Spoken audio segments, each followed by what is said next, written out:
नमस्कार दोस्तों, money street के एक और संस्करण में आपके साथ रूबरू हूँ।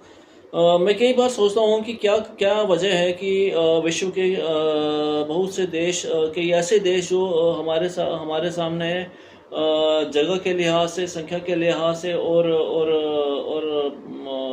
सैन्य और अन्य किसी संसाधनों के लिहाज से काफ़ी छोटे हैं, लेकिन वो फाइनेंशियल तौर पर बड़े सुदृढ़ हैं। और उसकी क्या वजह है?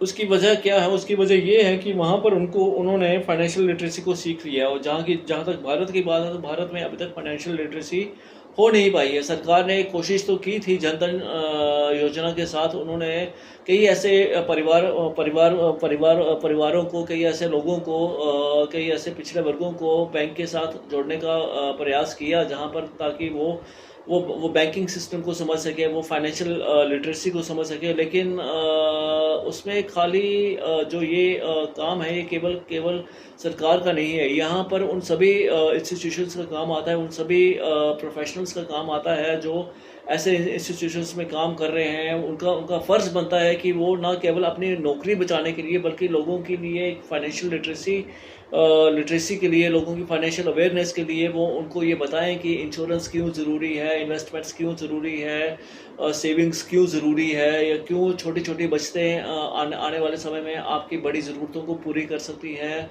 सरकार की कई ऐसी स्कीम्स हैं जो वो उनको बता सकते थे। लेकिन पिछले 10 से 12 सालों में जितनी तेज़ी से फाइनेंशियल इंक्लूजन इन लोगों के लिए की गई, उस तेज़ी से इनको उस लेवल पर कन्वर्ट नहीं किया गया, जिस वजह से जो इंश्योरेंस बिजनेस है वो आज भी एक अपहिल टास्क लगता है कई कंपनीज को। कई उन कंपनीज में काम करने वाले कई एम्प्लॉयज़ को, वो केवल और केवल अपनी अपनी सैलरी के लिए ही लोगों को इन्वेस्टमेंट के लिए प्रेरित करते हैं। और जब भी वो उनके पास जाते हैं, उनको लगता है कि वो उनको उनकी रिक्वायरमेंट नहीं, वो उनको सिर्फ यही बताते हैं कि प्लीज़ आप हमारे लिए प्लीज़ आप एक छोटी सी इंश्योरेंस कर लें। आप 2-3 साल के बाद या 5 साल के बाद अपना पैसा निकाल सकते हैं, या आप थोड़ी देर के लिए 1 साल के लिए सिप कर लें, या 2 साल के लिए सिप कर दें, या 5 महीने के लिए सिप कर दें। आप थोड़ी देर के बाद आप अपना पैसा उनको वापस निकाल सकते हैं। लेकिन ये उनको ये नहीं बताते कि उनको पैसा निकालना नहीं है, उनको पैसा वहाँ पर रेगुलर बचत करना है। चाहे वो लाइफ इंश्योरेंस हो, चाहे वो म्यूचुअल फंड हो, चाहे वो हेल्थ इंश्योरेंस हो, चाहे वो एक्सीडेंटल इंश्योरेंस हो।